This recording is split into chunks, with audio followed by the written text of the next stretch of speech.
Ahora nos vamos a tocar este tema de que desde el inicio del espacio le habíamos anunciado, y es lo que ocurrió en España, porque este fin de semana se dio a conocer ya la victoria del Partido Popular en las elecciones generales, y por eso agradecemos a Juan Carlos Monedero, fundador de Podemos, por tomarnos esta llamada. Bienvenido.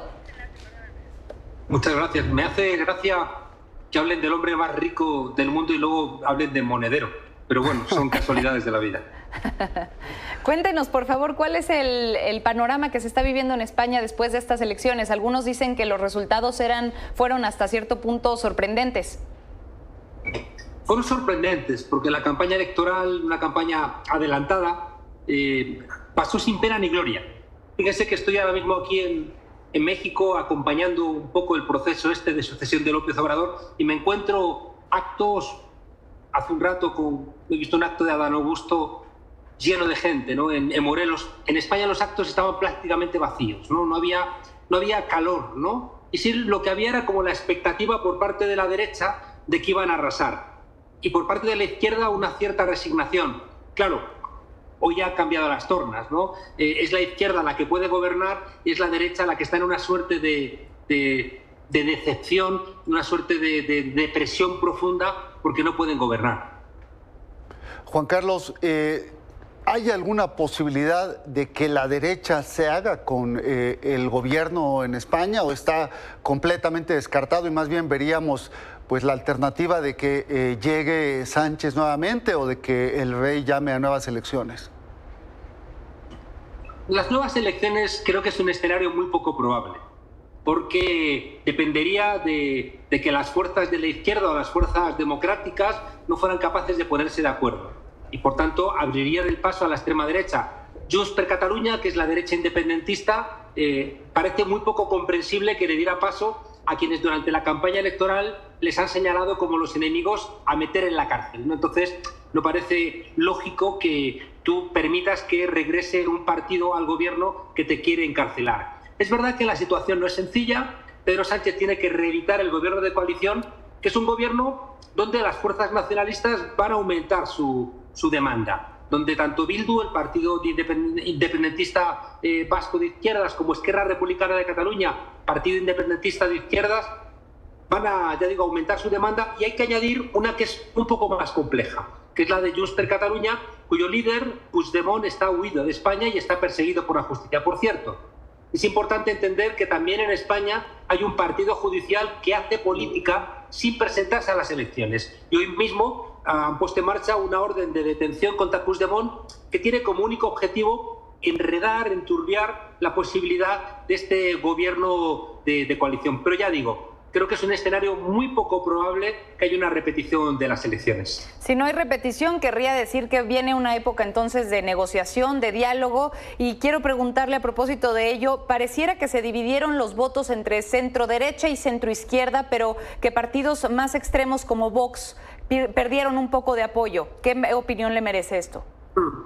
Quizá el dato más bonito, ¿no?, de las elecciones de ayer fue que al tiempo que en Europa la extrema derecha está avanzando, que ha gobernado, ¿no?, con mayoría en muchos lugares, que gobierna en nombre del fascismo de Mussolini en Italia con Giorgia Meloni, que gobiernan en Polonia, que gobiernan en Hungría, que hay un trumpismo en toda Europa emergente, en España se les han parado los pies, ¿no? Y eso creo que me hace sentirme orgulloso, si me permiten que lo exprese, de mi país, ¿no? Que se le haya parado los pies a alguien que tenía la voluntad de incrementar la extrema derecha en Europa, y también con una mirada terrible hacia América Latina, con una mirada muy colonial, y que señalaba a los gobiernos progresistas de América Latina como gobiernos directamente a desestabilizar, ¿no? Que eso se haya quebrado, ya digo, creo que es un gran avance.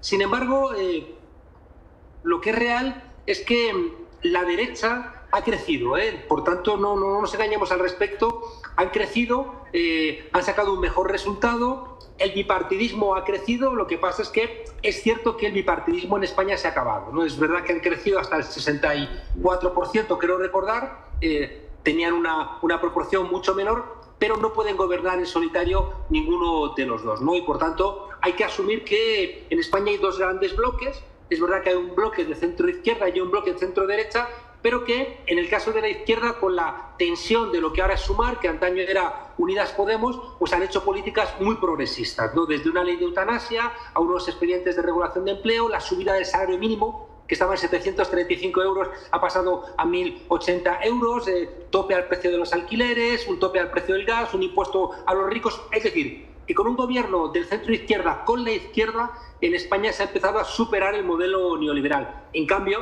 si hubiera ganado la derecha con la extrema derecha, ya digo, lo que estamos viendo en Italia, de homofobia, de racismo, de abolición de derechos de las mayorías, se vería aumentado, ¿no? Y por fortuna ya creo que cualquier demócrata, sea en México, sea en Europa, puede celebrar en nombre de la democracia, bueno, pues que esta extrema derecha tan enemiga, ¿no?, de los derechos humanos no ha prosperado.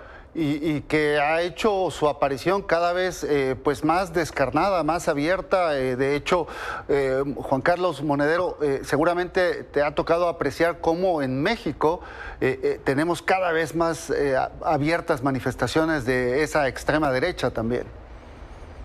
Claro, va a llegar. Lo que pasa es que también es verdad que el acumulado, ¿no?, desde robos electorales en el 88, fraudes electorales, es decir, el acumulado, ¿no?, antidemocrático de la derecha en México, imagínense ustedes lo que deben sentir cualquier ciudadano en este país ante el hecho de que Genaro García Luna, es decir, el número 2 del presidente Felipe Calderón, sea procesado por colaborador del narcotráfico, ¿no? Yo creo que todo ese entramado hace que la fortaleza del presidente López Obrador sea muy alta, ¿no? Y hace también que haya un sentimiento de clase que no es tan amable o no tiene tanto oído musical para la derecha y la extrema derecha, como ha ocurrido en Brasil con Bolsonaro, en Ecuador con Lasso, en Argentina con Milei o en Chile con Kast, ¿no? Y por tanto es verdad que yo creo que, igual que aquí ya está operando en México el partido judicial, es decir, aquí los jueces están intentando frenar el desarrollo legislativo sin presentarse a las elecciones,